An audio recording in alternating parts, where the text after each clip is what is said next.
এই 12টা বাজে তুমি ঘুমোতে উঠছো, এত কোনো দাঁত মাজো, কোন সময় ভাগ করবা খামু মাথা ধরে না।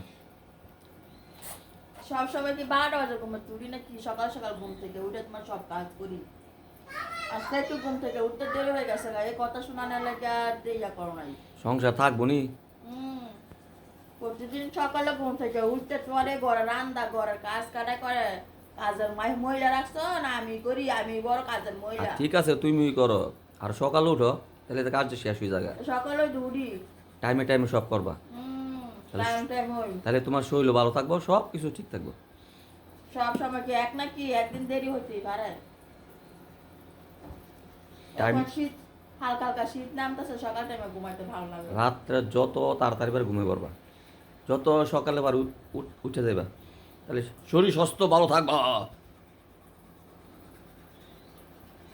নিজে যে দেরি করে উঠে।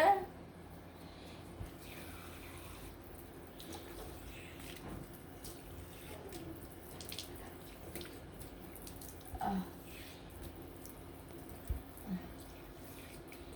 নাস্তা এই যে 12টা বাজে আমরা নাস্তা করতেছি, সব রেডিমেড নাস্তা। এই যে ভাজিগুলা, এই যে পলিথিনে, সব রেডিমেড পলিথিনে রাখিয়ে খাইতেছি। এই যে রুটি কাগজে, হ্যাঁ নাও রুটি নাও। আব্দুল্লাহ সকালে ঘুম থেকে উঠে কিন্তু রুটি বাইরে থেকে নিয়ে আসে। রুটিটা কিন্তু আমার ঘরে বানানো হয় না। আর ঘরে রুটিটা কিন্তু বাচ্চারা পছন্দ করে না। আর এখানে কিন্তু একটা ডিম ভাজা নিয়ে এসে, এখানে একটা ডিম ভাজা নিয়ে এসে, আর এখানে আছে ভাজি। ভাজিটা দিয়ে কিন্তু বাজার থেকে নিয়ে এসে কিনা। গুলা নাস্তা খাবা? আর সকালে উঠে কিন্তু নাস্তাটা খাইতে খাইতে দেরি হয়ে যায়। আর আজকে ঘুম থেকে উঠতে অনেক দেরি হয়ে গেছে, তার জন্য নাস্তাটা খেতেও কিন্তু অনেক দেরি হয়ে গেছে। আর সকালে ঘুম থেকে উঠতে দেরি হলে কিন্তু সব কাজই দেরি হয়ে যায়।